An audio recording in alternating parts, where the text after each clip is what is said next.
Hello दोस्तों, नमस्ते। सर्दियों का समय था। एक झोपड़ी के दरवाजे पर बाप बेटा बुझी हुई आग के सामने बैठे हुए थे।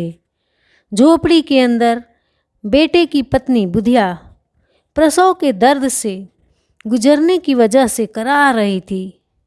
कभी हल्की तो कभी जोर से उसके मुंह से चीखें निकलती थीं। उसके कराहने की आवाज़ें और चीखें सुनकर दोनों बाप बेटे का दिल सहम जाता था। बुधिया के ससुर घीसू ने आधी रात तक चीखें सुनी और फिर थक कर कहा कि ये बचेगी नहीं। घीसू का बेटा और बुधिया के पति माधव ने चिढ़ते हुए जवाब दिया, मरना है तो जल्दी मरे। पिता ने कहा, अपनी पत्नी के लिए ऐसा कह रहा है जिसने अपना रात दिन इसी घर को दिया। तब दुखी आवाज में माधव बोला, मुझसे इसका इस तरह तड़पना और हाथ पांव मारना देखा नहीं जा रहा है। दोनों ही बाप बेटे काम से जी चुराते थे। बाप एक दिन काम करता तो 2 दिन तक घर में आराम। उसका बेटा माधव तो और भी ज़्यादा कामचोर था। 1 घंटे काम करता था और फिर 2 घंटे तक हुक्का पीता रहता। इनकी ऐसी ही हरकत की वजह से इन्हें कोई काम नहीं देता था। ऐसा नहीं था कि गांव में काम की कोई कमी थी, लेकिन घर में जब तक खाने के लाले ना पड़ जाएं, तब तक ये काम के लिए घर से निकलते नहीं थे। पूरी झोपड़ी में 4 बर्तन और कुछ फटे हुए कपड़ों के अलावा कुछ भी नहीं था। दौलत के नाम पर यही था। दोनों के सिर पर खूब कर्ज था, लेकिन संतोष इतना कि इन्हें बस एक टाइम थोड़ा खाना मिल जाए, उसके अलावा कुछ नहीं चाहिए था। दुनिया भर के ताने भी सुनते थे, लेकिन इन्हें कोई फर्क नहीं पड़ता था। इनमें इतना संतोष था कि इनके सामने साधु संतों का संतोष भी कम पड़ जाता था। जब बहुत ज़रूरत पड़ती थी तो बाप पेड़ से कुछ लकड़ियां तोड़ता और बेटा उन्हें बेचकर कुछ पैसे ले आता था। ये पैसा जब तक इनके पास होता तब तक दोनों में से एक भी काम करने के लिए नहीं जाते थे। अगर कभी घर में खाने को कुछ ना होता तो आस पड़ोस के खेतों से कभी आलू ले आते तो कभी गन्ना। आखिर गांव था भी किसानों का ही। किसी ना किसी खेत में मौसम के अनुसार कुछ ना कुछ मिल ही जाता था। इसी तरह से घीसू ने अपनी जिंदगी के 60 साल काट लिए थे। आज भी बाहर आग के पास बैठकर किसी के खेत के लाए आलू को भूनकर दोनों बाप बेटे खा रहे थे और बुधिया अंदर दर्द से तड़प रही थी। माधव की बुधिया से कुछ साल पहले ही शादी हुई थी। उसने घर को अच्छे से संभाल लिया था, लेकिन माधव और घीसू और भी कामचोर हो गए थे। अभी दोनों के मन में था कि बुधिया जल्दी से दुनिया से चली जाए और वो आराम कर सकें। आग में भुना हुआ आलू छीलते हुए घीसू ने अपने बेटे से कहा कि अपनी पत्नी को अंदर देखकर आ जाओ। कुछ हो गया तो पैसा भी नहीं है काम करने के लिए। घीसू के बेटे ने अंदर जाने से इनकार कर दिया। उसे डर था कहीं उसका पिता सारे आलू ना खा जाए। वो बोला कि मुझे डर लगता है, आप ही अंदर जाकर क्यों नहीं देख लेते। माधव के पिता घीसू ने जवाब दिया, कैसा डर, मैं बैठा तो हूँ। यहाँ तुझे पता है, जब तेरी माँ बीमार हुई थी मैं उसके पास 3 दिन तक बैठा था। अगर मैं अंदर जाता हूँ तो उसे शर्म आ जाएगी। ससुर हूँ उसका, वो कैसे मेरे सामने अपने हाथ पांव पटक पाएगी? जवाब में माधव ने कहा, बच्चा हो गया तो क्या करेंगे? हमारे घर तो कुछ सामान भी नहीं है। माधव बोला, बच्चा आए तो सही एक बार, घर में भी सारा जरूरी सामान आ जाएगा। भगवान सब संभाल लेंगे। कल के दिन यही आस पड़ोस के लोग बच्चा होने पर बिना मांगे घर में ही चीज़ें देकर जाएंगे। वैसे घीसू के गांव के मेहनती किसानों की भी हालत कुछ अच्छी नहीं थी। सिर्फ वो लोग ही पैसे वाले थे जो किसानों को दबाते या उनका हक मारते थे। घीसू के साथ यही चीज़ सबसे अच्छी थी कि कोई उसका पैसा नहीं मार सकता था। वो ना तो रात दिन मेहनत करके पैसा कमाता था और ना ही अपना फ़ायदा किसी को उठाने देता था। कोई काम देने आ भी जाए कभी तो 3-4 गुना ज़्यादा मजदूरी की रकम बता देता था। घीसू को इसी बात की तसल्ली थी कि वो दूसरों की तरह रात दिन मेहनत करके भी फटे हाल में नहीं था। वो तो मेहनत करता ही नहीं था और अपनी जिंदगी को मज़े से जीता था। उसके साथ के लोग मुखिया या गांव का दूसरा ओहदा हासिल कर चुके थे, लेकिन वो गरीब का गरीब ही था। इस बात के लिए गांव के लोग उसे कोसते थे, पर मजाल है कि घीसू को कुछ देर के लिए भी बुरा लगे। घीसू और माधव को इतनी भूख लगी थी कि वो गर्म गर्म आलू खाकर अपनी जीभ जला रहे थे। आंखों से आंसू निकल रहे थे, लेकिन पेट की आग बुझाने के लिए वो गरम गरम आलू को निगल कर उसकी आग को पेट तक पहुंचा देते। ज़्यादा गरम आलू खाने की वजह से दोनों की आंखों में पानी निकल रहा था, पर भूख तेज थी, इसलिए दोनों में से कोई रुका नहीं। आलू खाते हुए ही घीसू को 20 साल पहले निकली ठाकुर की बारात में मिली दावत याद आ गई।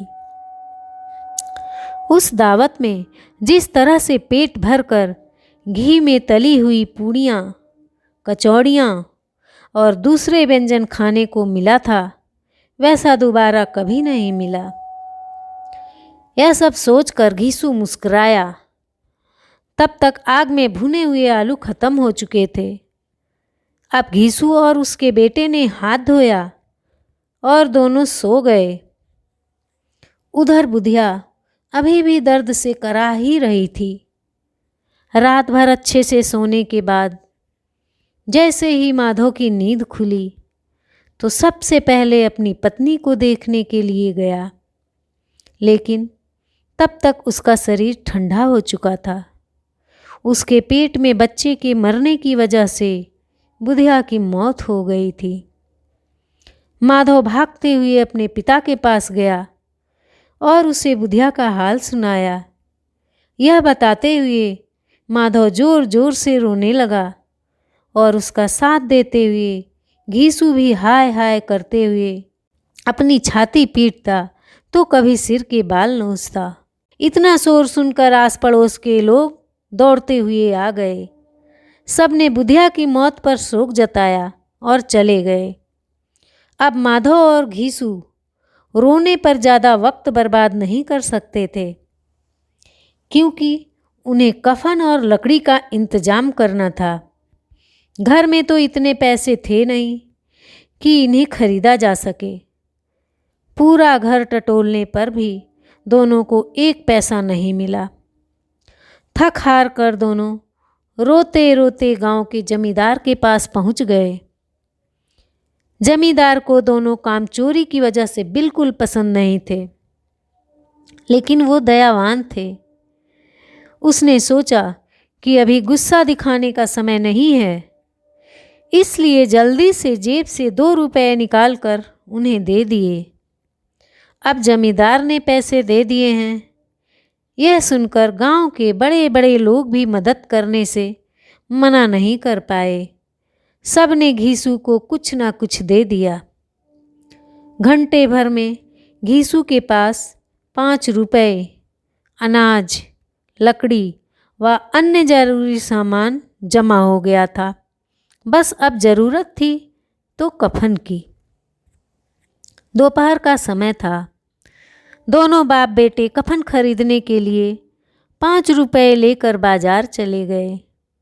घीसू ने बाजार पहुंचकर कहा, लकड़ी तो मिल गई है, तो अब एक हल्का सा कफन खरीद लेते हैं। अच्छा खरीद कर भी क्या करेंगे, उसे तो जलना ही है। अब दोनों सस्ता और हल्का सा कफन खरीदने के लिए एक दुकान से दूसरी दुकान जाने लगे, लेकिन उन्हें सस्ता कुछ भी नहीं लगा। तभी माधव ने कहा, कैसा रिवाज है, जिस औरत को जिंदा रहते हुए अच्छे कपड़े पहनने के लिए नहीं मिले, उसे मरने पर नया कफन उड़ाना होगा। ये 5 रुपए पहले मिलते तो अच्छे से दवाई कर लेते, शायद आज वो जिंदा होती। सूती, रेशमी, हर तरह का कफन दोनों बाप बेटे देख चुके थे। दोपहर से शाम हो चुकी थी, लेकिन दोनों को कुछ भाया नहीं। तभी उन्हें पास में ही एक मैखाना दिखा। दोनों वहाँ गए और पहले एक बोतल ली। उसके बाद खाने के लिए चटनी, मछली और तमाम चीज़ें मंगाईं। दोनों ने आज खुलकर खाया, इतना खाया कि 2 रुपए ख़त्म हो गए। घीसू बोला, बहू को कफन उड़ाते तो क्या होता, जल ही जाता ना। कुछ भी बहू के पास तक नहीं पहुंचता, लेकिन आज इतना खा लिया है कि मन तृप्त हो गया है। उसे हमारी दुआएं लगेंगी।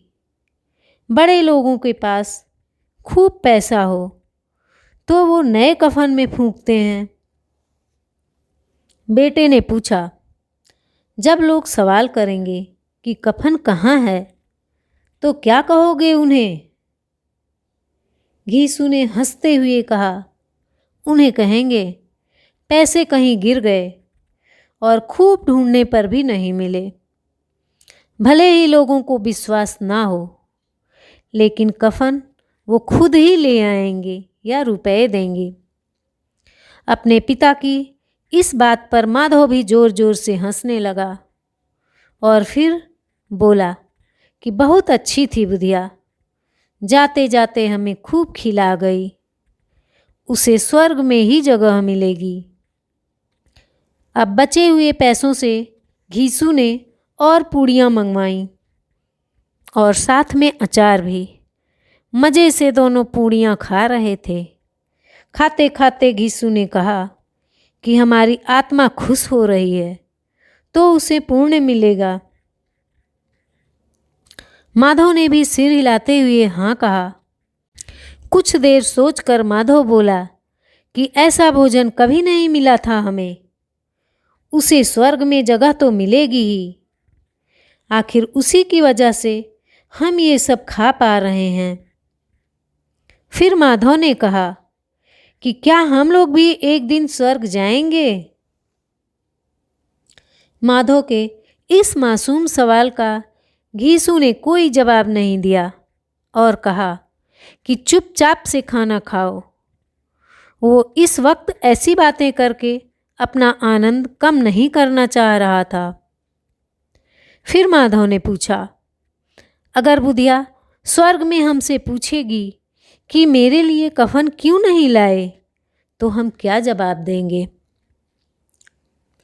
घीसू पूछने लगा, तुझे किसने कह दिया कि उसे कफन नहीं मिलेगा?